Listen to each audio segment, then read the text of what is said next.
پڑھیں جی. بسم الله الرحمن الرحيم. باب ما يعطى في الرقية على أحياء العرب بفاتحة الكتاب. وقال ابن عباس رضي الله عنهما عن النبي صلى الله عليه وسلم حق ما أخذتم عليه أجرا كتاب الله. وقال الشعبي لا يشترط المعلم إلا أن يعطى شيئا فيقبله. وقال الحكم لم أسمع أحدا كره أجر المعلم وأعطى الحسن 10 دراهم. ولم ير ابن سيرين رحمه الله بأجر القسام بأسه. وقال كان يقال السحت الرشوة في الحكم وكان يعطون على الخرس. وبه قال حدثنا ابو النعمان قال حدثنا ابو عوانة عن ابي بشر عن ابي المتوكل عن ابي سعيد رضي الله عنه قال انطلق نفر من اصحاب النبي صلى الله عليه وسلم في سفرة سافروها حتى نزلوا على حي من احياء العرب فاستضافوهم فابوا ان يضيفوهم فلدغ سيد ذلك الحي فسعوا له بكل شيء لا ينفعه شيء. فقال بعضهم لو اتيتم هؤلاء الرهط الذين نزلوا لعله ان يكون عند بعضهم شيء فاتوهم فقالوا يا ايها الرهط ان سيدنا لدغ وسعينا له بكل شيء لا ينفعه فهل عند احد منكم من شيء؟ فقال بعضهم نعم والله انی لارقی ولكن والله لقد استضفناكم فلم تضيفونا. لارقا بھی پڑھ سکتے ہیں اور لارقی بھی نا، دونوں طرح سے اس کے الفاظ آتے ہیں جی. ولكن والله لقد استضفناكم فلم تضيفونا فما انا براق لكم حتى تجعلوا لنا جولا. فصالحوهم على قطيع من الغنم فانطلق يدخل عليه ويقرأ الحمد لله رب العالمين فكأنما نشد من رب العالمين وصلى الله وسلم على رسوله الكريم ونبيه الامين وعلى آلہ واصحابہ اجمعین. یہ کتنی بکریاں تھیں جو حضرت ابو سعید خدری رضی اللہ تعالی عنہ نے ان لوگوں سے حاصل کی تھیں؟ تو 40 بھی ہیں، 80 بھی ہیں اور 120 بھی ہیں. 3 قسم کے اقوال اس میں موجود ہیں. 40 اس میں تطبیق کرنی پڑے گی، اور تطبیق کیسے ہوگی کہ 40 بڑی بکریاں اور اس کے وہ بچے جو 1 سال کے تھے 2 دانت کا، ان کو ملا لے تو 80 تھیں، اور چھوٹے بچے جو دودھ پینے والے ہوتے ان کو ملا لے تو 120. تو 40 سے لے کے 120 کے درمیان میں کہیں نہ کہیں اس کے تعداد موجود ہے جی. حتى تجعلوا لنا جولا فصالحهم على قطيع من الغنم فانطلق يدخل عليه ويقرأ الحمد لله رب العالمين فكأنما نشط من عقال فانطلق يمشي وما به قلب. فكأنما نشط من عقال، گویا کہ وہ آزاد ہو گئے کسی رسی سے. اللہ تعالیٰ حفاظت فرمائے، جب انسان بیمار ہو جائے یا اس کو کوئی مشکل پیش آ جائے تو ایک طریقے سے وہ بندوں میں بن جاتا ہے. اور اللہ تعالیٰ نے قرآن کریم میں بھی اس کا ذکر فرمایا ہے، وَيَضَعُ عَنْهُمْ إِصْرَهُمْ وَالْأَغْلَالَ الَّتِي كَانَتْ عَلَيْهِمْ. ہم نے یہ جناب محمد الرسول اللہ صلی اللہ علیہ وسلم کو اس لیے بھیجا ہے کہ تمہارے اوپر جو بوجھ ہیں اور وہ طوق اور وہ زنجیریں جو تمہارے گلوں میں ڈلی ہوئی ہیں وہ ہم اتار دیں. یہی وجہ ہے کہ علماء کرام نے مسلمان مرد کے لیے اس قسم کی چیزیں پہننا، آپ شاید جانتے ہو، یہ جو نوجوان ہوتے ہیں گلے میں زنجیر پہن لیتے ہیں، یہ جائز نہیں ہے. ہاتھ میں لوہے کی زنجیر پہن لیتے ہیں، یہ جائز نہیں ہے. وَيَضَعُ عَنْهُمْ إِصْرَهُمْ وَالْأَغْلَالَ الَّتِي كَانَتْ عَلَيْهِمْ. مشرکین سے یہ مشابہت ہے. وہ اس قسم کی حرکتیں کرتے تھے کہ اپنے گلوں میں بتوں کے نام کے توق پہن لیتے تھے اور اس قسم کی چیزیں. اس لیے مسلمان کی شان کی یہ چیزیں لائق نہیں ہیں جی. فانطلق يمشي وما به قلبة قال فأوفوهم جعلهم الذي صالحوهم عليه. فقال بعضهم اقسموا. فقال الذي رقى لا تفعلوا حتى نأتي النبي صلى الله عليه وسلم فنذكر له الذي كان فننظر ما يأمرنا. فقدموا على رسول الله صلى الله عليه وسلم فذكروا له فقال وما يدرك أنها رقية. ثم قال قد أصيتم اقسموا واضربوا لي معكم سهما. قد أصبتم، تم لوگوں نے جو کیا ٹھیک کیا، جو کام ہوا ہے ٹھیک ہوا ہے. اور وَاضْرِبُوا لِي مَعَكُمْ سَهْمًا، اور میرے لیے بھی اس میں حصہ نکال لو. شارحین فرماتے ہیں کہ رسول اللہ صلی اللہ علیہ وسلم وہ چاہتے تھے کہ یہ صحابہ مطمئن رہیں اور ان کے دل میں جو شبہ اور اشتباہ پیدا ہوا ہے وہ جاتا رہے. اس لیے آپ نے مال کے بہترین ہونے کی دلیل کے طور پہ فرما دیا وَاضْرِبُوا لِي فِيهِ سَهْمًا، اور میرے لیے بھی اس میں حصہ رکھو. ٹھیک ہے جی. فضحك النبي صلى الله عليه وسلم. قال ابو عبد الله وقال شعبة حدثنا ابو بشر سمعت ابا المتوكل بهذا. باب باب ضريبة العبد وتعاهد ضرائب الإماء. وبه قال حدثنا محمد بن يوسف قال ضریبہ کہتے ہیں ٹیکس کو. کس کو؟ ٹیکس کو. آج بھی عرب ممالک میں یہی لفظ استعمال ہوتا ہے ضریبہ یا ضربیہ. اس کا معنی ہوتا ہے ٹیکس. آقا اپنے غلام پہ ٹیکس لگا دیتا تھا کہ آپ نے مجھے ہر مہینے اتنے پیسے کما کے دینے ہیں. یا کنیز کو بھی خدمات میں بھیجا جاتا تھا اور اس کا بھی پیسے وصول کیے جاتے تھے. اس سے متعلق یہ باب ہے. جی. وبه قال حدثنا محمد بن يوسف قال اخبرنا سفيان عن حميد الطويل عن انس بن مالك رضي الله عنه قال حجم ابو طيبة النبي صلى الله عليه وسلم فامر له بصاع او صاعين من طعام وكلم مواليه فخفف عن غلته او ضريبته. باب خراج الحجام. وبه قال حدثنا موسى بن اسماعيل قال حدثنا وهيب قال حدثنا ابن طاووس عن ابي عن ابن عباس رضي الله عنهما قال احتجم النبي صلى الله عليه وسلم واعطى الحجام اجره. وبه قال حدثنا مسدد قال حدثنا يزيد بن زريع قال حدثنا خالد عن إكرمة عن ابن عباس رضي الله عنهما قال احتجم النبي صلى الله عليه وسلم واعطى الحجام اجره ولو علم كراهية لم يعطه. وبه قال حدثنا ابو نعيم قال حدثنا مسعر عن عمرو بن عامر قال سمعت انس رضي الله عنه يقول كان النبي صلى الله عليه وسلم يحتجم ولم يكن يظلم احدا اجره. باب من كلم موالي العبد ان يخفف عنه من خراجه. وبه قال حدثنا آدم قال حدثنا مظلوم کا ساتھ دینا اور خاص طور پہ جو زیر بار ہو, کسی بوجھ کے نیچے دبا ہوا ہو, اس کا ساتھ دینا انبیاء کی سنت ہے. اور رسول اللہ صلی اللہ علیہ وسلم نے ایک جگہ نہیں بے شمار جگہ پہ غلاموں کے سفارش بھی کی ہے. یہاں تک کہ روایات میں حقوق حیوانات کا بھی ذکر ہے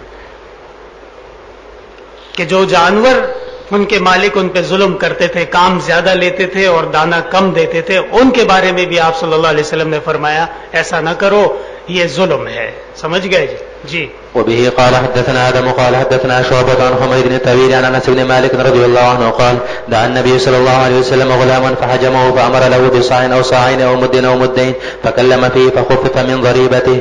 باب ما جاء في كسب البغي والإماء وكره ابراهيم اجر النائحة والمغنية. باب ما جاء في كسب البغي والإماء, یہ باب ہے کہ بدکار عورت کی جو کمائی ہے وہ حرام ہے. اصل میں یہ امام اعظم ابو حنیفہ رحمۃ اللہ علیہ کی طرف منسوب کر دیا ہے کسی نے کہ امام صاحب فرماتے تھے الیاذ باللہ واستغفر اللہ کہ وہ کنیز جو بدکار زناکار ہے اس کی اجرت اس کے لیے حلال ہے, جائز. مسئلہ ایسا نہیں ہے. مسئلہ کیا ہے؟ آسان سا جواب یاد رکھیے کہ مسئلہ یہ ہے کہ امام اعظم نے فرمایا تھا کہ وہ کنیز جو خدمت کرتی ہے لوگوں کی, گھروں میں صفائی کرنا, برتن دھونا اور 50 قسم کی چیزیں کو ٹھیک کرنا, یہ اس کام کے لیے جو کنیز بھیج دی گئی کسی کے گھر پہ اور وہاں پہ اس کے ساتھ کسی نے بدفعلی کر لی تو اس بدفعلی کی وجہ سے اس کنیز کی تنخواہ یا اجرت حرام نہیں ہے. مسئلہ سمجھے؟ اس کی نیت بدفعلی کی نہیں تھی, اس کا مقصد بدفعلی نہیں تھا, بلکہ وہ اپنا حق حلال کا محنت مزدوری کر رہی تھی اور کسی نے اس کے ساتھ ایسا غلط قسم کا کام کا ارتکاب کر لیا تو امام اعظم نے فرمایا یہ فاعل کی طرف سے تعدی ہوا ہے, مفعولہ جو ہے اس کی اجرت اس کام کے بدلے نہیں تھی بلکہ اس کی اجرت نوکری کے لیے تھی. اس مسئلے کو لوگوں نے خدا جانے کہاں سے کہاں گھما دیا, کیسا بنا دیا, اور امام اعظم رحمہ اللہ کے اوپر تنقید کے دروازے کھل گئے کہ دیکھو یہ کیسا امام ہے جو کہتا ہے کہ بغی کی جو اجرت ہے وہ حلال ہے. ارے بھائی یہ مقصد نہیں تھا امام صاحب کا, آپ کتابیں کھول لیں دیکھ لیں, امام صاحب جو ہے وہ حلال کام کی اجرت کو حلال فرماتے تھے. اگر درمیان میں کسی حرام کا ارتکاب ہو گیا تو اس کی وجہ سے وہ حلال اجرت حرام نہیں ہوئی. ٹھیک ہے نا جی. وكره إبراهيم أجر النائحة والمغنية. وقول الله تعالى ولا تكرهوا فتياتكم على البغاء إن أردنا تحصنا إلى قوله غفور رحيم. وقال مجاهد فتياتكم إيمائكم. وبه قال حدثنا قتيبة بن سعيد عن مالك عن ابن شهاب عن أبي بكر بن عبد الرحمن بن الحارث بن هشام عن أبي مسعود الأنصاري رضي الله عنه أن رسول الله صلى الله عليه وسلم نهى عن ثمن الكلب ومهر البغي وحلوان الكاهن. وبه قال حدثنا مسلم بن إبراهيم قال حدثنا شعبة عن محمد بن جحادة عن أبي حازم عن أبي هريرة قال نهى النبي صلى الله عليه وسلم عن كسب الإماء. باب عصب الفحل. وبه قال حدثنا مسدد قال حدثنا فحل سانڈ کو کہتے ہیں، پہلے بھی یہ لفظ گزر چکا ہے. جانور نر سانڈ کو نسل کے لیے استعمال کرنا اور پھر اس کے بدلے میں اجرت لینا ائمہ ثلاثہ کے نزدیک حرام ہے، جائز نہیں ہے. امام مالک رحمت اللہ علیہ کے ہاں گنجائش موجود ہے فحل کا جو اجرت. ترمذی شریف میں آتا ہے جناب رسول اللہ صلی اللہ علیہ وسلم سے صحابہ نے کہا کہ حضرت ہم اپنا جانور لے کے چلے جاتے ہیں اور جہاں لے کے چلے جاتے ہیں وہ ہمیں اکرام کر دیتے ہیں، چائے پانی پلا دیتے ہیں، کوئی میٹھا کھلا دیتے ہیں، اور یا پھر ہمارا جانور جو لے کے جاتا ہے وہ ہمیں کچھ دے کے جاتا ہے کہ یہ آپ کے لیے ہدیہ ہے. تو آپ صلی اللہ علیہ وسلم نے اس کی گنجائش پیدا فرما دی، اجازت دے دی. لہذا آج فتویٰ اسی پر ہے کہ اگر کوئی کسی کا اکرام کرنا چاہے تو اکرام کیا اسلام کے اندر منع ہے؟ نہیں ہے منع، تو اس لیے جائز ہے. ہاں باقاعدہ اس کی اجرت طے کر لینا، اس کے بارے میں علماء نے کلام کیا ہے کہ یہ بات ٹھیک نہیں ہو. جی. وبه قال حدثنا مسدد قال حدثنا عبد الوارث واسماعيل بن ابراهيم عن علي بن الحكم عن نافع عن ابن عمر رضي الله عنهما قال نهى النبي صلى الله عليه وسلم عن عصب الفحل. باب اذا استاجر ارضا فمات احدهما. قال ابن سيرين ليس لاهله باب اذا استاجر ارضا، جب کوئی آدمی کرائے پر لے لے زمین، فمات احدهما، پس متعاقدین میں سے کوئی ایک مر گئے. قال ابن سیرین لیس لأہلہ ان یخرجوہ، امام ابن سیرین نے فرمایا کہ ان کے اہل کو اجازت نہیں ہے کہ وہ ان کو نکال دیں زمین سے، الی تمام الاجل، جب تک کہ وقت ایگریمنٹ کا متعین ہے. مسئلہ سمجھ لیجئے. مسئلہ یہ ہے کہ اگر کوئی شخص کسی سے اجارہ کر لے، زمین کا، باغ کا، کھیت کا، کمرے کا، گھر کا، اور مجیر یا مستاجر میں سے کوئی ایک مر جائے، کیا ہو جائے؟ انتقال ہو جائے، تو کیا یہ اجارہ باقی ہے یا یہ اجارہ ختم ہے؟ امام اعظم ابو حنیفہ رحمۃ اللہ علیہ اور مذہب حنفیہ کا موقف یہ ہے کہ ایسی صورت میں اجارہ ختم ہے، اس لیے کہ اجارہ ایک عقد ہے جو دو متعاقدین کے درمیان میں ہوتا ہے، اور جب متعاقدین میں سے ایک ناپید ہو گیا تو عقد ختم ہو گیا. ٹھیک ہے. دوسری بات، اگر یہ عقد جاری رہے تو پھر یا تو مجیر کے ورثاء ہیں یا مستاجر کے ہیں. اگر مجیر کے ورثاء ہیں، اگر مجیر مرا ہے تو مجیر کے ورثاء وہ کرایہ حاصل کرتے رہیں گے. تو کس طریقے سے حاصل کریں گے؟ کیونکہ اب وہ جگہ ایک آدمی اس کا مالک نہیں ہے، اب وہ وراثت میں تقسیم ہونی ہے. تو جیسے وہ جگہ مشاع ملک مشاع ہے، اسی طرح اس کا اجرت بھی ملک مشاع ہے. سمجھ میں؟ اور ملک مشاع میں تعین کیسے کرو گے کہ کرایہ کس کا؟ پھر لڑائی ہو جائے گی. ٹھیک ہے. اور دوسری بات، ان کی رضا شامل ہے یا نہیں ہے؟ واللہ عالم. اگر ان کی رضا شامل نہیں ہے پھر بھی آپ ان کی زمین پہ بیٹھے ہوئے ہیں تو یہ تو ظلم ہے. سمجھ میں آئی بات؟ اور اگر مستاجر کا انتقال ہو گیا اور اس کے ورثاء کام کر رہے ہیں تو اس کے ورثاء میں بھی پھر وہ زمین مشترک ہے، مشاع ہے، ایک نہیں ہے، پورا خاندان ہے. وہ پورے خاندان والے اس زمین پہ دعویٰ کریں گے تو کون وہاں کام کرے گا، کیسے کرے گا؟ مسئلہ ہے بہت بڑا. اس لیے حنفیہ کا واضح موقف ہے، یاد رکھیے گا، کہ اجارہ میں اگر احد المتعاقدین میں سے کوئی ایک مر گیا تو اجارہ فسخ ہے. دلیل ترمذی شریف میں حضرت عثمان ابن عفان رضی اللہ تعالی عنہ کا اثر، لا توا علی مال المسلم، مسلمان کے مال پہ ہلاکت نہیں ہوتی. یہ آگے دلیل آ رہی ہے انشاءاللہ، حوالے میں بھی، کفالے میں بھی آپ کو کام آئے گی. اور جو جمہور حنفیہ کے علاوہ ہیں وہ ان دلائل کو اپناتے ہیں جو امام بخاری یہاں ذکر فرما رہے ہیں، اور وہ کہتے ہیں کہ اگر اجیر یا مستاجر میں سے کوئی انتقال ہو گیا تو ان کے ورثاء کو اختیار ہے، بلکہ پابند رہیں گے وہ، جب تک کہ ایگریمنٹ کا وقت ختم نہیں ہو جاتا اس وقت تک باہر نکالنے کا اختیار اجیر کو نہیں. سمجھ میں آئی بات؟ اس سلسلے میں یہ باب امام صاحب نے قائم فرمایا ہے. جی پڑھیے. وقال الحسن والحكم وإياس بن معاوية تمضى الإجارة إلى أجلها. وقال ابن عمر رضي الله عنهما أعطى النبي صلى الله عليه وسلم خيبر بالشطر، فكان ذلك على عهد النبي صلى الله عليه وسلم وأبي بكر وصدرا من خلافة عمر رضي الله عنهما. ولم يذكر أن أبا بكر وعمر جدد الإجارة بعدما قبض النبي صلى الله عليه وسلم.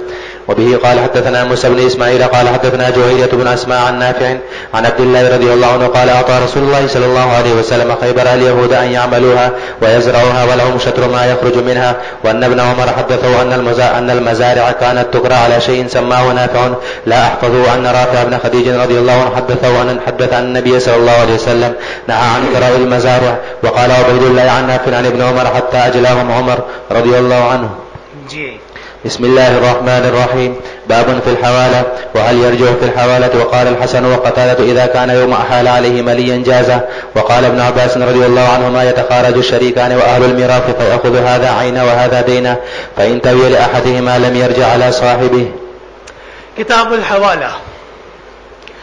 حوالہ کی تعریف نقل الذمۃ الی الذمہ، یہ فرق ہے حوالے میں اور کفالے میں.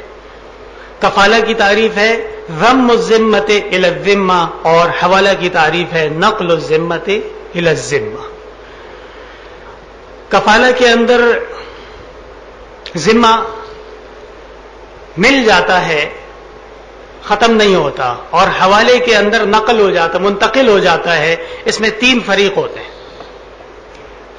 مسئلہ آسان کرنے کے لیے آپ کو میں سمجھا دیتا ہوں، مثال آپ کے سامنے رکھتا ہوں. آج کل آپ دیکھتے ہیں کہ جو بینک کا چیک کاٹا جاتا ہے، چیک بنایا جاتا ہے، ایک پرچہ ہوتا ہے، اس پہ لکھ دیتے ہیں کہ جی اتنے اتنے پیسے میرے اکاؤنٹ سے فلاں کو دے دو. یہ جو چیک لکھنے والا ہے نا، یہ ہے محیل. کون ہے؟ محیل. اور جس کو یہ چیک لکھ کے دیا گیا ہے وہ ہے محتال. ٹھیک ہے، وہ کیا کہلاتا ہے؟ محتال، فریق ثانی. اور بینک محتال علیہ ہے. تو 3 فریق حوالے میں ہوتے ہیں. نمبر 1 محیل، نمبر 2 محتال، نمبر 3 محتال علیہ. یہ 3 فریق جب تک راضی نہ ہو جائے کسی عقد کے اوپر، حوالہ درست نہیں ہے. ٹھیک ہے نا؟ حوالہ کی شرط کیا ہے صحت کی؟ تینوں فریقوں کی رضا، یہ اس کا شرط ہے. اور کفالہ کے اندر ذمہ ضم ہو جاتا ہے. جو محیل ہے اور محتال علیہ ہے دونوں ذمہ دار بن جاتے ہیں، اور حوالہ کے اندر ایک ذمہ دار ہوتا ہے، دوسرا نہیں ہوتا پھر. ٹھیک ہے، پہلی بات. دوسرا مسئلہ یہ ہے وقال ابن عباس يتخارج الشريكان واهل الميراث فياخذ هذا عينا وهذا دينا. عبداللہ ابن عباس رضی اللہ تعالیٰ عنہ نے فرمایا جو شریک ہوں گے وہ تخارج کر لیں گے، اور تخارج کرنے کے بعد ایک فریق اعیان لے لے گا، دوسرا فریق ادیان لے لے گا، دین لے لے گا، دیون لے لے گا. تو پھر ان دونوں کو آپس میں ایک دوسرے پہ رجوع کا اختیار نہیں ہے. مسئلہ سمجھ لیجئے، بہت آسان سا مسئلہ ہے، اور وہ یہ ہے کہ دیکھیں مثال کے طور پہ ایک کاروبار ہے. کاروبار کے اندر کچھ اثاثے نقد ہوتے ہیں اور کچھ دین کی شکل میں ہوتے ہیں. مثلا فلاں جگہ پہ آپ نے سامان بیچا، وہ آپ کو پیسے دے گا 3 مہینے کے بعد. اور ایک اور جگہ پہ آپ نے سامان سپلائی کر دیا، وہ آپ کو پیسے دے گا 6 مہینے کے بعد. پہلے سے بات ہو چکی تھی، بیع النسیہ ہو چکا ہے. اب یہ جو کاروبار کے اندر 2 شریک ہیں، یہ فیصلہ کر لیں آپس میں کہ تقسیم کرتے ہیں. کیا کرتے ہیں؟ تقسیم کرتے ہیں. تو ایک شریک کہہ دے کہ تمام اعیان میں لے لیتا ہوں، اور دوسرا شریک کہہ دے کہ تمام جو دیون ہے وہ میں لے لیتا ہوں. وہ میرا مسئلہ ہے کہ میں کس طریقے سے جا کے لوگوں سے لوں گا. لیکن ہاں یہ اتنی دونوں کی آپس میں رضامندی ہو گئی کہ ایک کہتا ہے کہ میں نے تمام اعیان لے لیے، اور دوسرا کہتا ہے کہ اس کاروبار کے ذمے جتنے بھی لوگوں کے قرضے ہیں وہ میرے ہو گئے. ٹھیک ہے. اب کیا ہوا کہ جس آدمی پہ قرضے تھے وہ مفلس ہو گیا یا وہ مر گیا. جس دکان کو آپ نے مال سپلائی کیا تھا وہ دکان ختم ہو گئی. تو آپ فریق اول سے تاوان کا مطالبہ کر سکتے ہیں یا نہیں؟ هذه المسئلہ المختلف فیہا، مسئلہ ہے، اختلاف اس کے اندر موجود ہے. سمجھ میں آئی بات؟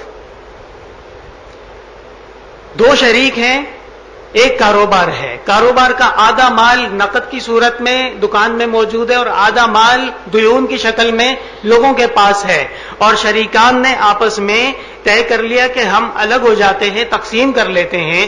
تو ایک کہتا ہے کہ تمام عیون میرے ہوئے، دوسرا کہتا ہے کہ تمام دیون میرے ہوئے. تو بعد میں رجوع کا حق ان کو حاصل نہیں ہے عند عبداللہ ابن عباس رضی اللہ عنہما او عند الشافعیہ. حنفیہ کے ہاں مسئلہ اس طرح نہیں ہے، بلکہ مسئلہ یہ ہے کہ اگر وہاں سے مفلس ہو گیا یا دکان تباہ ہو گئی یا پیسہ نہ دینے کا کوئی سبب بن گیا، تو پھر یہ جو فریق ثانی ہے، یہ فریق اول سے اس مسئلے میں رجوع کر سکتا ہے. اور دلیل وہ یاد رکھنا جو ترمذی میں حضرت عثمان رضی اللہ تعالی عنہ کی، کہ حضرت نے فرمایا لا توا علی مال مسلمین، مسلمان کا مال ایسی جلتا نہیں ہے، ضائع نہیں ہوتا. یہ کیا بات ہوئی؟ ایک آدمی نے کوشش سے حق حلال کے پیسے جمع کیے، کاروبار کیا، اور آپ اس کا مال لے کے کھا گئے. یہ کیا ہے؟ یہ توا ہے، اور توا کہتے ہیں تباہی کو. تو لا توا علی مال مسلم، مسلمان کے مال پہ تباہی ایسے نہیں آتی، بلکہ آپ کو کہیں نہ کہیں سے اس کے نقصان کی بھرتی کرنی پڑے گی. مسئلہ سمجھ میں آئی؟ اسی طرح یہ مسئلہ وراثت میں بھی ہے. وراثت میں اس طرح ہے کہ ایک صاحب مر گئے اور ان کی وراثت دو طریقے سے ہے، کچھ وراثت عیون ہے اور کچھ دیون ہے. ٹھیک ہے؟ ورثاء میں دو جماعتیں بن گئی، ایک جماعت نے کہا ہم عیون لے لیتے ہیں اور دوسری جماعت نے کہا ہم دیون لے لیتے ہیں.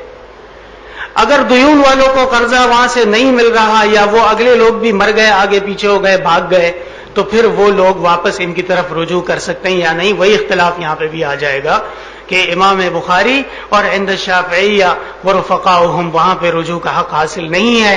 حنفیہ کہتے ہیں لا توا علی مال المسلم، مسلمان کا مال ایسے ضائع نہیں ہوتا، بلکہ ضرور بے ضرور اس کا کوئی انتظام کرنا پڑے گا. فہم تم؟ جی چلیے. وبه قال حدثنا عبد الله بن يوسف قال اخبرنا مالك عن ابي الزناد عن الاعرج عن ابي هريره رضي الله عنه ان رسول الله صلى الله عليه وسلم قال مطل الغني ظلم فاذا اتبع احدكم على ملي فليتبع فاذا اتبع احدكم على ملي فليتبع. تم میں سے جب کوئی شخص لگا دیا جائے مالدار آدمی کی طرف کہ یہ وہ ذمہ دار ہے میرے قرضے کا، یہ آپ کو قرضہ دے گا، اور آپ کے پاس اس کی ظاہری حالت سے نظر بھی آ رہا ہو کہ یہ آدمی واقعی قرضہ دینے کا صلاحیت رکھتا ہے، تو حدیث رسول کا حکم یہ ہے کہ آپ جا کے اس سے مطالبہ کیجئے. کیا کیجئے؟ مطالبہ کیجئے کہ فلاں صاحب نے مجھے بھیجا ہے، آپ کے ذمے پیسے ہیں ان کے، اور وہ مجھے کہہ رہے ہیں کہ جاؤ قرضہ حاصل کر لو. یہ جو حکم ہے فلیتبع، یہ امر کے لیے ہے یا استحبابی ہے؟ یاد رکھیے گا شافعیہ کے نزدیک یہ حکم امر ہے اور ہمارے نزدیک یہ حکم استحبابی ہے. سمجھ میں آئی بات؟ کوئی فرض واجب اس کے اوپر نہیں ہے. جی چلیے. باب اذا احال على ملي فليس له رد ومن اتبع على ملي فليتبع معناه اذا كان لاحد عليك شيء فاحلته على رجل ملي فضمن ذلك منك فان افلست بعد ذلك فله ان يتبع صاحب الحوالة فيأخذ عنه. جو مسئلہ میں نے آپ کو تفصیل سے سمجھا دیا، یہ وہی مسئلے کے متعلق باب قائم فرمایا ہے اور آپ کے سامنے ہے کہ اگر کوئی مر گیا تو کیا رجوع کا حق حاصل ہے یا نہیں ہے. جی. وبه قال حدثنا محمد بن يوسف قال حدثنا سفيان عن ابن ذكوان عن الأعرج عن أبي هريرة رضي الله عن النبي صلى الله عليه وسلم قال مطل الغني ظلم ومن أتبع على ملي فليتبع. باب إذا أحال دين الميت على رجل جاز. وبه قال حدثنا مكي بن ابراهيم قال حدثنا يزيد بن ابي عبيد عن سلمة بن الاكوع رضي الله عنه قال كنا جلوسا عند النبي صلى الله عليه وسلم اذ اتي بجنازة فقالوا صل عليها قال هل عليه دين فقالوا لا قال فهل ترك شيئا قالوا لا فصلى عليه ثم اتي بجنازة اخرى فقالوا يا رسول الله صل عليها قال هل عليه دين قيل نعم قال هل ترك شيئا قالوا 3 دنانير فصلى عليها ثم اتي بالثالثة فقالوا صل عليها قال هل ترك شيئا قالوا لا قال فهل عليه دين قالوا 3 دنانير قال صلوا على صاحبكم قال ابو قتادة رضي الله عنه صل عليه يا رسول الله وعلي دينه فصلى عليه. علماء کرام فرماتے ہیں یہ حضرت ابو قتادہ رضی اللہ تعالی عنہ کا احسان تھا کہ انہوں نے میت کی طرف سے اپنا قرضہ ذمہ لے لیا اور یہ باقاعدہ ان پہ کوئی فرض واجب نہیں تھا.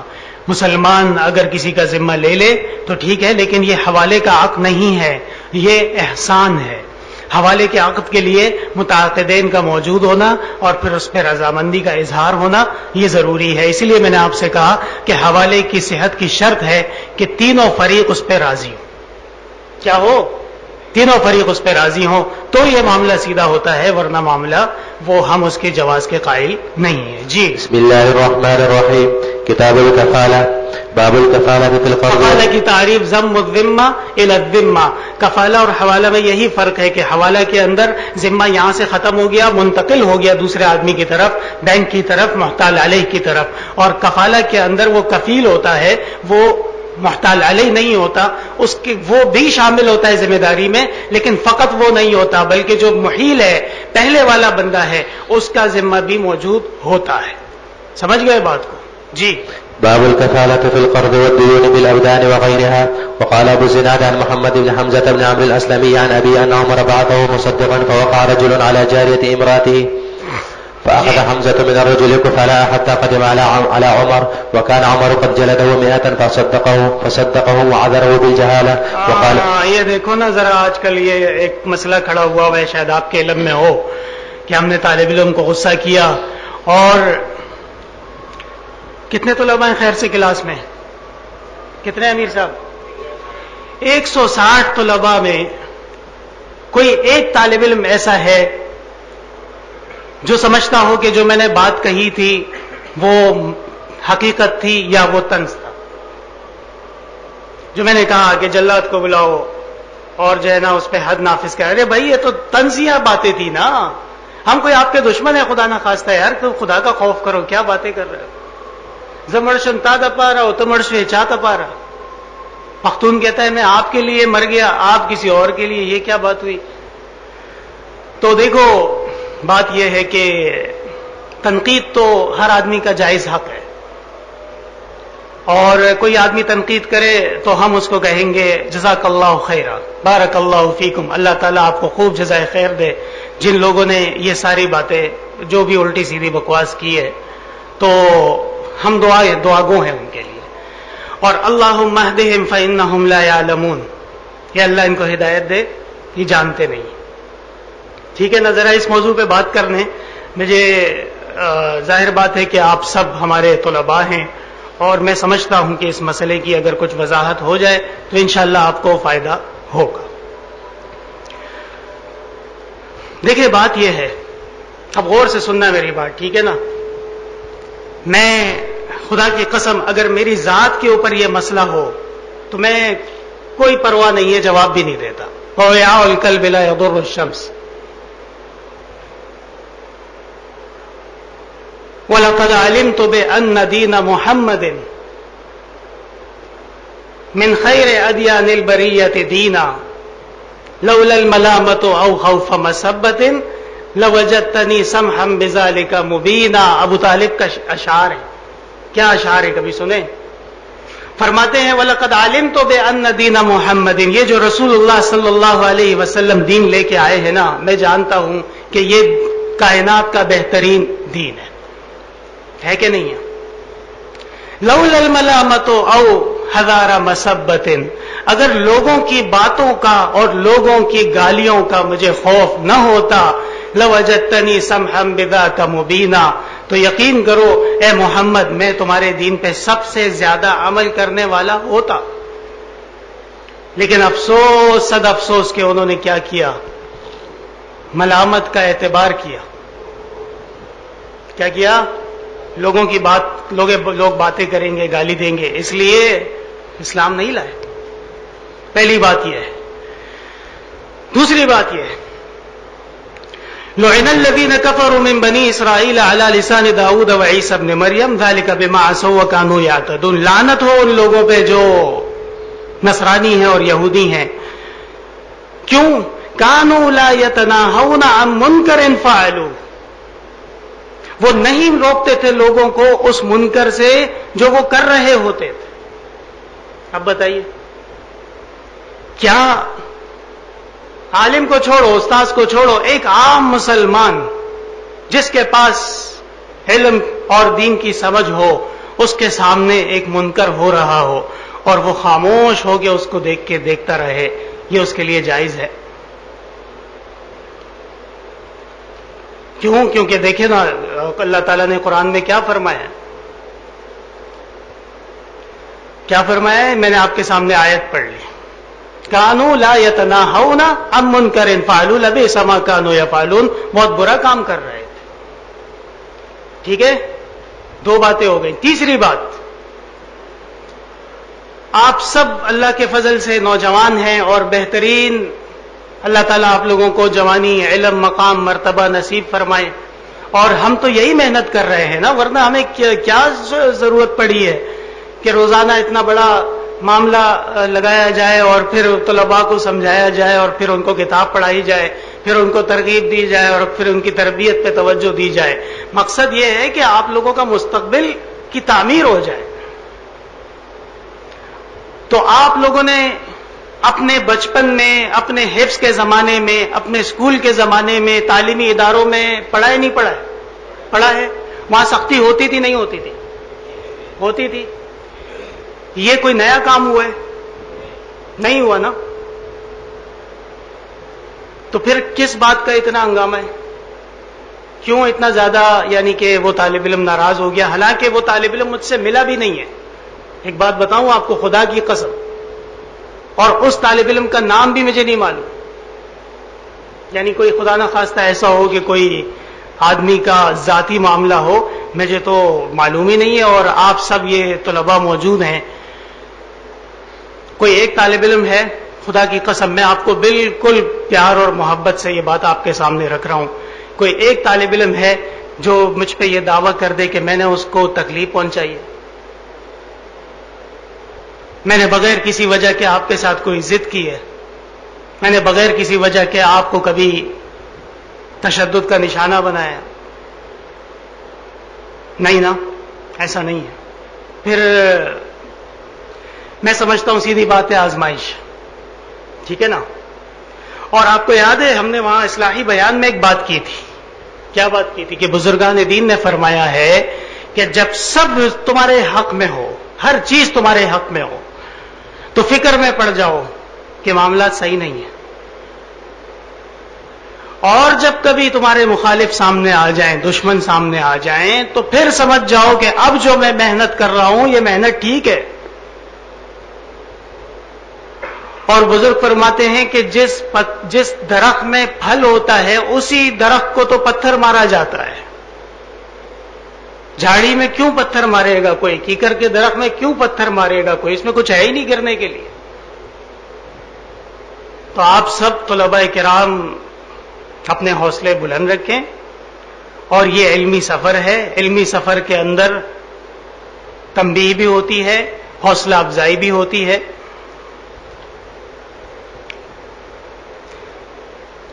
آپ طلباء حضرات کو ہم نے الحمدللہ جو عبارت پڑھ رہے تھے ان کو کتابیں ہم نے تحفے میں دی نہیں دی ہیں، اس کا ذکر کسی نے نہیں کیا.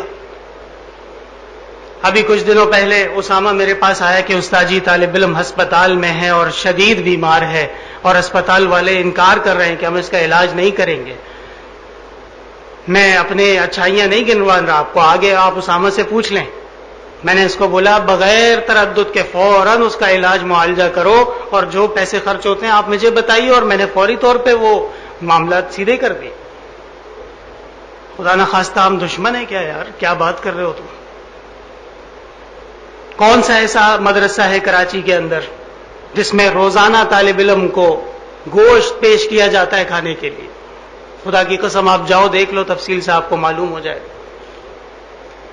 کون سا ایسا مدرسہ ہے کہ جس میں دن میں 2 مرتبہ آپ کو ہم صبح شام کی چائے کا اکرام بھی کرتے ہیں؟ ہے کہ نہیں ہے؟ اس میں زیادتی ہے کوئی؟ کوشش کرتے جہاں تک مجھ سے ہو سکتا ہے. اب ظاہر بات ہے کہ میں اپنے حد سے آگے تو نہیں کر سکتا نا. اور یاد رکھیے گا کہ استاذ کی سختی کسی بھی وجہ سے ہو وہ دشمنی پر محمول نہیں ہوتی. جس قدر محبت ہوتی ہے اس قدر آدمی کو شکوہ بھی ہوتا ہے. کوئی باہر روڈ پہ گھومنے پھرنے والا لڑکا پڑھے نہ پڑھے مجھے اس سے کیا فرق پڑتا ہے بھائی، نہیں پڑھے، لیکن گلہ بھی ان سے ہوتا ہے محبت جن سے ہوتی ہے. تو ہم یہ گلہ آپ سے کرتے ہیں کہ ہم اس قدر آپ حضرات کو متوجہ کرنا چاہتے ہیں علم کی طرف، حدیث کی طرف اور اسلاف کے طریقے کی طرف، اور آپ اگر اس کے اوپر نہیں آنا چاہتے تو پھر تکلیف کا باعث تو بنے گا نا، کیوں نہیں بنے گا بھائی؟ آپ کے سامنے کتنی مرتبہ حدیثیں گزری، رسول اللہ صلی اللہ علیہ وسلم کیا آپ صرف بشیر تھے، آپ نذیر نہیں تھے؟ یا تو انکار کر دو پھر کہ دین کے اندر صرف بشارت ہی بشارت ہے، انذار نہیں ہے، تو پھر دین سے ہی فارغ ہو جاؤ گے، کیا فائدہ؟ آپ نے باقاعدہ بشارتیں بھی مسلمانوں کو دی ہیں اور آپ نے باقاعدہ لوگوں کو انذار بھی کیا ہے کہ مسلمانوں ڈر جاؤ، متنبہ ہو جاؤ، فلاں کام کرو گے تو اس کا عذاب ملے گا، اس کا گناہ ملے گا. اب اس کے لیے پھر صورتیں ہوتی ہیں. کتنے مہینے ہو گئے جب سے ہم یہاں پہ بیٹھے ہوئے پڑھ رہے ہیں؟ شوال، ذی قعدہ، ذی الحجہ، محرم، سفر، ربیع الاول، ربیع الثانی ختم ہو رہا ہے. 8 مہینے ہونے والے ہیں.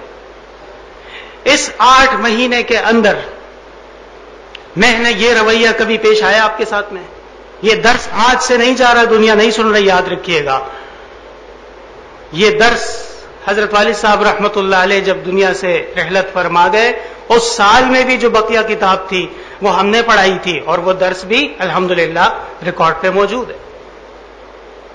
1 سال وہ ہو گیا، 2021 لگا لو، 2022، 2023، 2024، 5 سال ہونے کو ہے. کیا ہمارا یہ اسلوب ہے، یہ طریقہ ہے؟ نہیں ہے نا. اور دیکھیں لوگوں کی پرواہ نہ کریں. لوگ کیا چیز ہے، مطلب وہ تو بکواس ہے ایسی، وَلَٰكِنَّ أَكْثَرَهُمْ لَا يَعْلَمُونَ وَأَكْثَرُهُمْ جَاهِلُونَ. مسلمان کس قدر مسائل کا شکار ہو چکے ہیں، کس قدر ان کو تکلیفیں پہنچ رہی ہیں. 30 طلباء کی شہادتیں ہماری ہوئی ہیں، 30 طلباء کی، اور 4 طلباء کو ہم نے خود اٹھایا ہے. وہ کپڑے میرے پاس آج بھی رکھے ہیں، میں کسی دن آپ کو دکھا دوں گا، جس پہ ہمارے استاد حضرت مولانا اسماعیل شہید رحمت اللہ علیہ کا لہو لگا ہوا ہے. میرے اپنے کلاس کے اندر 6 میرے ساتھی شہید ہو چکے ہیں. آؤ ذرا پھر مقابلہ کرو، ریکارڈ پہ آتے ہیں، بات کرتے ہیں. اس وقت یہ سارے کتے کہاں تھے جو آج دین کے خلاف پروپیگنڈا کر رہے ہیں، اور ان کو بڑی تکلیف ہو رہی ہے کہ جی طالب علم کا کان پھاڑ دیا اور طالب علم کو آنکھ پھوڑ دی. ایسا کچھ ہوا ہے؟ ہوا ہے ایسا کچھ؟ نہیں ہوا نا. تو پھر یہ سب جھوٹ ہے، تو پھر جھوٹ کے تو سر پیر نہیں ہوتا ہے، تو ہم کیا کریں؟ کیا ہم ان کی وجہ سے اپنا مشن چھوڑ دیں؟ ہرگز نہیں. کیا ہم ان کی وجہ سے قرآن و سنت کا راستہ چھوڑ دیں؟ ہرگز نہیں. آپ میں سے کسی ایک طالب علم کو میرے استاد ہونے پہ اعتراض ہے؟ میں ابھی کتاب بند کر کے چلے جاتا ہوں. بتائیے، ہے کسی کو اعتراض؟ گواہ رہیے گا. اللہم اشہد، اے اللہ آپ بھی گواہ رہیے گا. یہ جو باتیں کر رہے ہیں نا، بس اتنی بات کہوں گا کہ ان کے گھروں میں ان کی اپنی بات کوئی سنتا بھی نہیں ہے. یہ جو بڑی بڑی باتیں کر رہے ہیں نا، آپ جا کے ذرا ان سے پوچھو تو صحیح کہ تمہارے گھروں میں تمہاری بات کوئی سنتا ہے؟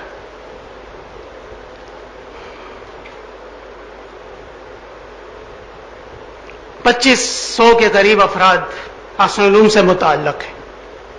کتنے؟ میں مبالغہ نہیں کر رہا. آپ آ جاؤ، میں آپ کو شاخوں میں لے جاتا ہوں، انشاءاللہ آپ کو اس سے زیادہ تعداد ملے گی، اس سے کم نہیں ہوگی. 2500 کے قریب افراد کا پورا انتظام وہ جامعہ کے ذمہ ہے. کیوں یہ 2500 افراد یہاں بیٹھے ہیں؟ ہم ان کو کوئی بلاتے ہیں کہ ادھر آ جاؤ؟ آپ کو ہم نے کوئی رشوت دی ہے کہ ادھر آ کے بیٹھو پڑھو ہم سے؟ نہیں پڑھے. بات یہ ہے کہ بھائیوں، اس پہ تفصیل سے زیادہ بات نہیں کر سکتا، لیکن میں اس قدر آپ کو میں بتا سکتا ہوں کہ جس طالب علم کو تکلیف ہوئی تو بات یہ ہے کہ اگر وہ ناحق تکلیف ہوئی ہے تو میں معذرت چاہتا ہوں اس طالب علم سے بھی، اس کے تمام جاننے والوں سے بھی جن جن کو تکلیف ہوئی ہے، میں ان سے معذرت چاہتا ہوں. لیکن یاد رکھیے گا کہ یہ جو ہم یہاں پہ بیٹھ کے درس حدیث کا جو سلسلہ چل رہا ہے کوئی مذاق نہیں ہے. ٹائی کے بغیر کالج میں چھوڑتے، ٹائی کے بغیر فوج میں چھوڑتے ہیں. یہ جو افسر بنتے ہیں ان کی بڑی ٹائیاں لگی ہوئی ہوتی ہیں، بغیر ٹائی کے نہیں چھوڑتے.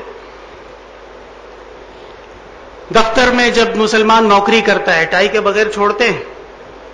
نہیں چھوڑتے. تو پھر کیا وجہ ہے کہ اتنی تکلیف ہو رہی ہے؟ اگر ہم امامہ کی تاکید کس کو کر رہے ہیں؟ ہم کسی عام آدمی کو امامہ کی تاکید نہیں کر رہے، ہم ایک عالم کو کر رہے ہیں. کس کو؟ عالم کو کر رہے ہیں. اور عالم اگر سنت پہ عمل نہیں کرے گا تو کون کرے گا؟ اور ہمارا کام کسی کے اوپر زبردستی نافذ کرنا نہیں ہے، بلکہ وہ ایک مزاحیہ جملہ تھا جو میں نے آپ کے سامنے کہا تھا، اور اس مزاحیہ جملے سے لوگوں نے جو تماشا بنا دیا. بناؤ بھائی، آپ کی مرضی ہے. ہم الحمدللہ اپنے کام کے اوپر لگے ہوئے ہیں اور درس حدیث اللہ کے فضل سے جاری و ساری رہے گا. آپ حضرات کو چاہیے کہ آپ اس درس میں خوب انہماک سے بیٹھیں، اس کی قدر کریں. اور میں ہرگز جو ہے وہ علیاذ باللہ ایسے کوئی جذبات کسی کے بارے میں بھی نہیں رکھتا. تنقید والوں کو اللہ خوش رکھے. بہت مہربانی، بہت شکریہ. جب انسان کا کوئی اس قدر قصور نہ ہو اور ہر آدمی آپ کو ملامت کر رہا ہو، خدا کی قسم اس کا ایک اپنا مزہ ہے. وہ مجھے آج محسوس ہوا. سمجھ میں آ رہی ہے یہ بات؟ مجھے اندازہ ہو گیا کہ جو لوگ مقام والے لوگ ہیں کتنی تکلیف ہوتی ہوگی ان کو جب لوگ ان کو پریشان کرتے ہیں. ہم کیا مقام والے، ہم تو خادم ہیں آپ کے. تو معزز طلباء کرام، آپ حضرات اپنے علمی سفر میں متوجہ رہے اور ادھر ادھر کی فضول باتوں کی طرف آپ نہ جائیں. اور مجھے تو اتنا بھی اندازہ نہیں ہے کہ وہ طالب علم اب کلاس میں موجود ہے یا نہیں ہے. اگر نہیں ہے تو اس کو بلا لیا جائے گا. حضرت مولانا جی ہے؟ کدھر ہے؟ اچھا اچھا. نہیں ایسی کوئی بات نہیں ہے بھائی. دیکھو، میری کسی سے اگر دشمنی ہوتی نا خدا نہ خواستہ، تو وہ دشمنی کا وہ طریقہ یہ نہیں ہوتا ہے. آپ جاؤ دوسرے علاقوں میں، دوسری جگہوں میں، کچھ لوگ آپ کو ایسے ملیں گے آپ حیران رہ جاؤ گے کیا کر رہے ہیں. اعدادی اول میں یہاں داخل ہوا تھا اور الحمدللہ تخصص ہم نے یہیں پہ کیا ہے اور تمام اساتذہ ہمارے موجود ہیں. یہ جو آپ کو پڑھا رہے ہیں میرے اساتذہ ہیں، یہ میرے لیے بہت احترام اور میرے مربی ہیں یہ لوگ. ان سے پوچھو تو صحیح جا کے کہ حضرت آپ سے کبھی شکایت ہوئی ہے ہمیں؟ کیا کبھی اس قسم کے معاملات میں ان کے ساتھ کوئی لڑائی جھگڑا ہوا ہے؟ ہرگز نہیں. حضرت والد صاحب رحمت اللہ علیہ اساتذہ کی میٹنگ میں یہ بات کرتے تھے کہ محمد انور شاہ اگر شرارت کرے سزا دو اس کو. میرا بیٹا ہے محمد احسن، سامنے اسکول میں پڑھتا ہے. آپ کو پتا ہے اس کو ایک گھنٹہ دھوپ میں کھڑا کرتے ہیں. جاؤ پوچھو اسکول میں قاری صاحبان سے. میں نے کبھی ان سے پوچھا کہ آپ کیوں اس کو سزا دے رہے ہو؟ اور ایک دفعہ اس کی پٹائی بھی ہوئی ہے، لیکن میں نے پلٹ کے پوچھا تک نہیں. کیونکہ اس لیے کہ اگر کچھ بننا ہے تو اس کے لیے قربانی دینی پڑے گی، مشقت دینی پڑے گی. اور اگر مشقت نہیں اٹھا سکتے تو پھر مقام نہیں ہے. یاد رکھو، نامی کوئی بغیر مشقت نہیں ہوا. 100 بار جب عقیق کٹا تب نگی ہوا ہے. ہم تو آپ کو سنت کی طرف متوجہ کرنا چاہتے ہیں، ہم تو آپ کو حدیث کی طرف متوجہ کرنا چاہتے ہیں. وہ طریقہ، وہ اسلوب، وہ سیرت جس پہ رسول اللہ صلی اللہ علیہ وسلم نے صحابہ کو چھوڑا اور صحابہ نے تابعین کو وہ تعلیم دی ہے اور وہ سینہ سینہ در سینہ چلی آ رہی ہے، وہ تعلیم آپ کو پہنچانا ہمارا مقصد ہے. اس سے زیادہ کچھ بھی نہیں. تو انشاءاللہ تعالی اللہ تعالی اس تنبیہ میں خیر ڈال دیں گے اور بھلائی ہو جائے گی. اور طالب علم کو آپ حضرات بالکل اس کو بلا لیں ادھر. بلکہ میں نے تو بلوایا اس کو، لیکن وہ یہاں پہ ابھی موجود نہیں ہے. واللہ عالم کدھر ہے. آ جائے، درس میں بیٹھے. اور بس ٹھیک ہے جی، کافی ہے، اللہ خیر کرے گا. پڑھو جی، صحیح ہے، پڑھو. وقال ابو الزناد عن محمد بن حمزة بن عمرو الاسلمي عن ابي ان عمر بعثه مصدقا فوقع رجل على جارية امراته فاخذ حمزة من الرجل كفلا. لوگ منہ اٹھاتے ہو جی مدرسے کے اندر طالب علم کی پٹائی ہو رہی ہے، وہ بے حیا و بے شرم. باولپور یونیورسٹی میں 5000 بچیوں کی ویڈیوز تم لوگوں نے بنائی، اس کا مسئلہ حل ہو گیا؟ ابھی پنجاب کالج کے اندر جو ہوا ہے، کتنا بڑا ہنگامہ کھڑا ہوا، مسئلہ حل ہو گیا؟ بہاؤالدین زکریا یونیورسٹی ملتان میں جو کچھ ہوا اس کا کیا بنے گا؟ اس لیے ہمیں لوگ تانے نہ دیں کہ یہ ہو گیا وہ ہو گیا. ہم نے اپنے ایک بچے کو تنبیہ کی ہے، اور تنبیہ تعلیمی سفر کا ایک حصہ ہے. خدا کی قسم تم جاؤ فوج میں داخلہ لے لو اور پھر تم بات مت مانو افسر کی، دیکھو کیا ہوتا ہے. سزا ملتی ہے نہیں ملتی؟ ملتی ہے نا. کس چیز کی سزا ملتی ہے؟ ڈسپلن کی.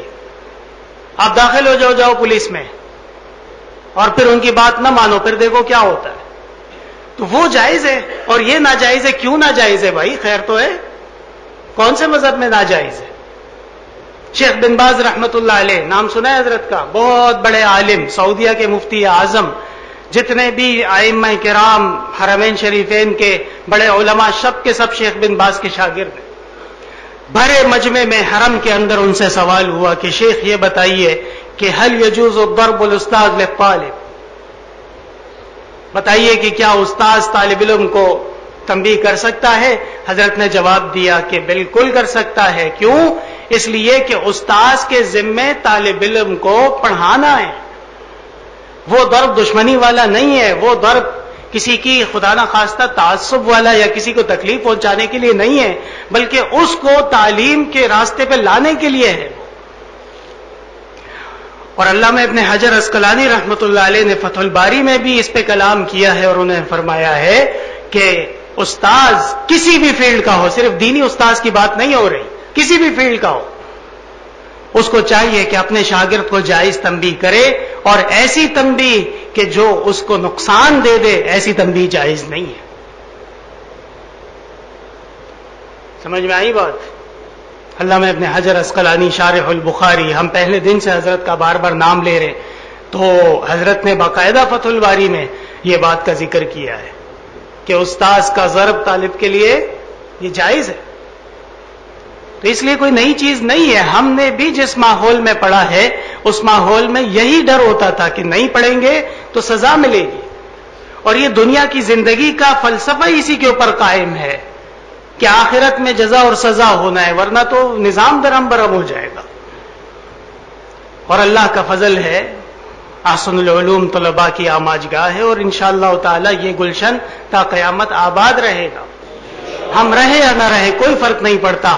ہاں مجھ پہ آپ تنقید کریں، 100% کریں، خوشی سے کریں، جائیں مزے کریں، میں آپ کو دعا دیتا ہوں، لیکن ادارے کے بارے میں کیوں بکواس کر رہے ہو؟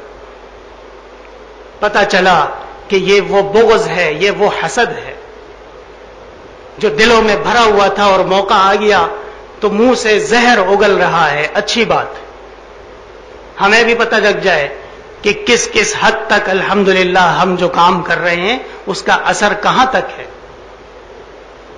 لوگوں کو بڑی تکلیف ہے اور یہ ہے فلانا ہے ڈھماکہ ہے، کوئی پرواہ نہیں ہے. اللہ پہ توکل ہے. اللہ تعالیٰ کے فضل و کرم سے جو حقیقت ہے وہ پورا ادارہ جانتا ہے. اس لیے ہم بار بار اس موضوع پہ بات بھی نہیں کریں گے. اور آپ حضرات کے سامنے میں یہ بات بارہا کہہ چکا ہوں. ظہر کے بعد جو ہم نے درس دیا تھا اتوار کے دن، آپ طلباء اس میں موجود تھے. آخر میں دعا میں نے کیا دعا کی تھی؟ یا اللہ اگر مجھ سے زیادتی ہوئی ہے، مجھ سے خطا ہوئے، میں معافی چاہتا ہوں. اس دعا کا کیا وہ دعا اللہ قبول کرے گا یا یہ شیاطین قبول کریں گے؟ اللہ تعالیٰ قبول کرے گا. تو یہ کون ہوتے ہیں؟ ان کا کوئی پرواہ نہیں ہے. انشاءاللہ تعالیٰ خیر ہوگی. اور وہ تمام لوگ جن کو اس بات پہ تکلیف ہوئی ہے یا اس بات پہ ان کو نامناسب لگا یا کسی بھی طریقے سے، وہ ہماری طرف سے معذرت قبول کریں، لیکن ہم اپنا راستہ بدلیں گے نہیں، یاد رکھنا. رہے الفت میں گو ہم پر بہت مشکل مقام آئے، رہے الفت میں گو ہم پر بہت مشکل مقام آئے، لیکن نہ ہم نے راستہ بدلا نہ ہم منزل سے باز آئے. بات یہ ہے، اللہ کا فضل ہے. میں ایک ایسے انسان کا بیٹا ہوں، 40 سال کی، فقط 40 سال کی زندگی میں انہوں نے اس شہر میں اپنا لوہا منوایا ہے. وہ خدا کا ایک شعر تھا.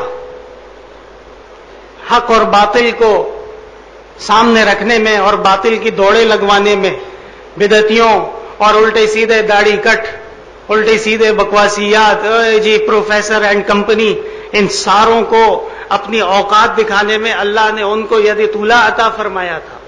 ہم اس انسان کے نقش قدم پہ چل رہے ہیں. گیدڑوں کی بھپکیوں سے ہمیں کوئی پرواہ نہیں ہے. سمجھ میں آئی بات؟ یہ گیدڑ بہت آتے اور بہت چلے جاتے ہیں. خدا کی قسم سامنے آؤ بات کرو نا.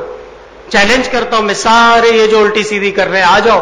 میں علوم میں موجود ہوتا ہوں، کس کس وقت ہوتا ہوں سب جانتے ہیں. آؤ سامنے بیٹھ کے بات کرتے ہیں. کلام میں بات ہو جائے گی، پتہ لگ جائے گا کون کتنے پانی میں.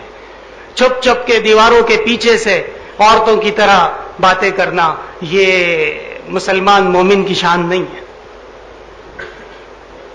لا یقاتلونکم جمیعا الا فی قری محصنۃ او من وراء جدر. یہ تو یہودیوں کی علامت ہے.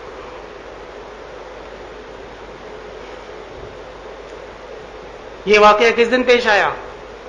جمعرات کے دن. جمعرات کے دن کیا ہوا تھا آپ کو پتا ہے؟ یہ حال ہے. جمعرات کے دن یحییٰ سنوار شہید ہوئے تھے اور مجھے ابتدا ہی سے خبریں آنے لگ گئی تھیں کہ جو قائد محترم ہے وہ شہید ہو چکے ہیں. تو دل میں غم ہوتا ہے آدمی کے، پریشان ہو جاتا ہے کہ یا اللہ یہ کیا ہو رہا ہے اور کس طریقے سے مسلمانوں کو کیوں بار بار تکلیف پہنچ رہی ہے. اس کا اثر اور اس کے علاوہ اب میں اور آزار نہیں بیان کرتا. آپ کے سامنے میں نے صفائیاں نہیں رکھنی ہے. آپ اگر مجھے اپنا استاذ مانتے ہیں تو میری بات پہ یقین کیجئے اور انشاءاللہ تعالی آپ کو پتہ چل جائے گا کہ جو ہم کر رہے ہیں وہ غلط نہیں ہے. دعا دو گے مجھے خدا کی قسم. جب ہمارے اساتذہ ہمارے ساتھ سختی کرتے تھے، مفتی صاحب کہتے تھے دعا دو گے بعد میں، اور خدا کی قسم آج ہم ان کو دعا دیتے ہیں. وہ سختی نہ کرتے ہم نہیں پڑھتے، اور نہیں پڑھتے تو کچھ نہیں کر سکتے تھے. ایسا ہے کہ نہیں ہے؟ اور میرے محترم بھائیوں یاد رکھنا، شاہ عبد العزیز محدث دہلوی رحمت اللہ علیہ بہت بڑے آدمی، ہماری سند علماء دہلی کے سرخیل، ہندوستان میں حدیث کے منبع. جب وہ چھوٹے بچے تھے تو ان کو ایک تختی دی گئی تھی اور اس تختی پہ جو شعر لکھا گیا تھا بعد میں شاہ عبد العزیز رحمت اللہ علیہ جب وجد میں آتے تھے وہ شعر پڑھتے تھے. روح پدرم شاد کے او گفتبہ استاذ، روح پدرم شاد کے او گفتبہ استاذ، فرزند مرا عشق بے آموز دیگر ہیچ. میرے والد کی روح پہ اللہ کی رحمتیں نازل ہو جائے کہ اس نے میرے استاد سے کہا کہ میرے بچے کو عشق سکھا دو، باقی چیزیں چھوڑو. یہ عشق ہے، یہ کوئی ایسا تمہارے الٹے سیدھا کالج یونیورسٹی کی بکواسیات نہیں ہے. یہ کوئی فزکس اور سائنس اور اردو کا پیریڈ نہیں ہے. یہ عشق ہے. یہ جناب محمد الرسول اللہ صلی اللہ علیہ وسلم کے امتی ہونے کا فرد فرید ہے. یہ آپ کی امت ہونے کی دلیل ہے. اس لیے اس عشق کے اندر ہم گستاخی برداشت نہیں کریں گے، خدا کی قسم نہیں کریں گے اور نہیں کریں گے. اور جو شخص اس مقام کو، اس حدیث کو، اس بخاری کو نیچا دکھانا چاہتا ہے وہ ذلیل ہو جائے گا، خوار ہو جائے گا. اور ہاں بد دعا دے دی، بد دعا اس لیے دے دی کہ انہوں نے جو عمل کیا کیا وہ جائز تھا؟ نہیں تھا جائز. تو کیا مجھے اتنا بھی اختیار نہیں ہے کہ میں اپنی ناراضگی کا اظہار کروں؟ اور کون سی میں نے ایسی بد دعا دے دی کعبے کی دیوار سے لٹک کے کہ اللہ ایسا کر دے؟ ہم نے تو اپنی ناراضگی کا اظہار کیا. اس ناراضگی کے اظہار کا یہ مطلب ہرگز نہیں ہے کہ خدا نہ خواستہ ہم کوئی طلباء کے دشمن ہے. اور جہاں تک بد دعا کا تعلق ہے، بد دعا جائز ہے. یہ کوئی بکواس ہے کہ جائز نہیں ہے. بے شمار واقعات میں آپ کو دکھا دوں گا دلیل کے طور پہ جس میں بد دعا ہوئی اور بد دعا لگی. مثال کے طور پہ حسن التقاضی فی سیرت امام ابی یوسف القاضی، کتاب کا نام ہے. علامہ زاہد الکوثری رحمت اللہ علیہ مصنف ہے. لاؤ کتاب. امام ابو یوسف سے کسی نے سوال کیا، امام ابو یوسف نے فرمایا یہ سوال آپ نے مجھے بے عزت کرنے کے لیے کیا ہے تو اللہ تجھے تا قیامت بے عزت رکھے. کرو امام ابو یوسف پہ تنقید، کہو کہ انہوں نے بہت غلط کیا تھا. وَوِعَاءُ الْكَلْبِ لَا يَضُرُّ الشَّمْسَ، کتے کے بھونکنے سے سورج کو کوئی تکلیف ہوتی ہے؟ امام اعظم، امام ابو حنیفہ، امام ابو یوسف، امام محمد، یہ سب ہمارے ائمہ تھے، ہمارے اسلاف تھے، اور اس راستے پہ چلو گے تو کامیابی ملے گی۔ امام محمد رحمت اللہ علیہ کے حالات میں لکھا ہے کہ جب امام اعظم کی خدمت میں تشریف لائے تو امام اعظم نے ان کا آزمائش کی، امتحان لیا۔ کیا امتحان لیا؟ فرمایا جاؤ اوجڑی لے کے آؤ، 3 اوجڑیاں لاؤ اور کسی سے مدد نہ لینا۔ جب امام محمد رحمت اللہ علیہ نے 2 اوجڑیاں ہاتھوں میں اٹھا لی تو تیسری اٹھانے کی جگہ نہیں تھی تو دانتوں میں پکڑ لی، اور 3 اوجڑیاں 2 ہاتھوں میں اور 1 دانتوں میں لے کے آ گئے۔ امام اعظم نے فرمایا بس ہو گیا، ٹھیک ہے، آؤ بیٹھو۔ یہ آزمائش ہوتی ہے، پتہ چل جاتا ہے کہ آدمی کس قدر سنجیدہ ہے مقام کے طلب کرنے میں۔ سمجھ میں آ رہی ہے بات؟ یہ عجیب و غریب بات ہے۔ ابو بکر رضی اللہ تعالی عنہ کے ابا نے، والد نے جب گستاخی کی، تھپڑ نہیں مارا ابو بکر نے اپنے باپ کو؟ کیوں مارا؟ ارحم امتی بی امتی ابو بکر، ابو بکر میری امت کا سب سے بڑا رحم والا آدمی ہے۔ باپ کو تھپڑ مارا گستاخی رسول پہ، اہانت اسلام، اہانت دین، اہانت حدیث، اہانت شعائر اللہ، اہانت اساتذہ، یہ سب کے سب وہ راستے ہیں جو تباہی کی طرف لے کے جاتے ہیں۔ اس لیے میرے محترم طلباء، آپ حضرات ان مسائل کو سمجھیں، مسئلے کی سنجیدگی کو سمجھیں اور سطحی طور پہ چیزوں کو نہ دیکھیں۔ سمجھ میں آ رہی ہے بات؟ کون سا ایسا تعلیمی ادارہ ہے جدھر سختی نہیں ہوتی؟ اور دنیاوی تعلیمی اداروں میں جو کچھ ہو رہا ہے وہ میں اب کیا اس پہ بات کروں، یہاں مجلس اجازت نہیں دیتے اس قسم کی فضول بات کرنے کی۔ تو انشاءاللہ تعالی آپ حضرات مطمئن رہیے، ہم اپنا کام جاری رکھیں گے۔ حاسد 100 دفعہ حسد کرے، بغض اپنا بغض میں جل جائے، مر جائے، قل موتوا بغیظکم، اللہ نے فرمایا اپنے بغض کی وجہ سے مر جاؤ۔ ہمیں الحمدللہ اپنا راستہ معلوم ہے اور اس راستے پہ چلنے کے جو آداب اور طریقے ہیں وہ بھی معلوم ہے۔ اللہ تعالیٰ آپ لوگوں کو خوب خوب مقام دے، عزت دے، علم دے دے، مرتبہ دے دے۔ ہم صرف غصہ نہیں کرتے، ہم محبت بھی کرتے ہیں۔ ہمارے والد صاحب رحمت اللہ علیہ کا غصہ مشہور تھا، لیکن وہ ان کی محبت بہت کم لوگ جانتے تھے۔ ایسی محبت کرتے تھے آپ حیران ہو جائیں گے۔ ایک طالب علم کو تنبیہ کی، وہ طالب علم زارو قطار رو رہا تھا، پتہ ہے آپ کو؟ پھر ہم نے دیکھا کہ حضرت نے اس کو اپنے پاس بٹھایا تھا اور اس کے ساتھ حضرت بھی رو رہے تھے کہ کیا ضرورت تھی ایسی شرارت کرنے کی، مجھے بھی پریشان کیا، اپنے آپ کو بھی پریشان کیا۔ ایسی محبت کرتے تھے۔ اور آج الحمدللہ پاکستان نہیں، دنیا کے طول و عرض میں حضرت الشیخ کے وفادار شاگرد بے انتہا موجود ہیں، وہ ہر چیز جانتے ہیں۔ ہم عوامی کوئی مجلس نہیں ہے، یہ کوئی عوامی درس نہیں ہے، ہم تو مسلمانوں کے فائدے کے لیے اس کو انٹرنیٹ پہ چلاتے ہیں کہ لوگ فضولیات دکھا رہے ہیں، لوگ گانے سنا رہے ہیں، لوگ فلمیں دکھا رہے ہیں، لوگ مولویوں کے نام پہ کیا کیا تماشے کر رہے ہیں۔ اگر وہ حدیث سن لے تو اس میں لبرلز کو تکلیف ہے تو ہونے دو نا، یہ کام صحیح ہو رہا ہے۔ سمجھ میں آ رہی ہے بات؟ یہ کام صحیح ہو رہا ہے، تبھی تو ان کو تکلیف ہو رہی ہے۔ اگر کوئی تکلیف نہ ہو تو ہمارے لیے لمحہ فکری آئے گا۔ اللہ تعالیٰ اس آزمائش میں ہمیں کامیاب فرمائے، سرخرو فرمائے، اور یقین کریں کوئی آزمائش نہیں ہے، یہ شیاطین ان کاموں میں لگے ہوئے ہیں، وہاں مسلمان شہید ہو رہے۔ آپ سب طلباء ہیں، آپ سب اس بات کے گواہ رہیے کہ ہم نے ہر فورم پہ مجاہدین کے لیے آواز نہیں اٹھائی۔ کون سا ایسا جمعے کا خطاب ہوتا ہے جس میں فلسطین کے لیے ہم نے اپنی فکر کا، اپنی پریشانی کا اظہار نہیں کیا؟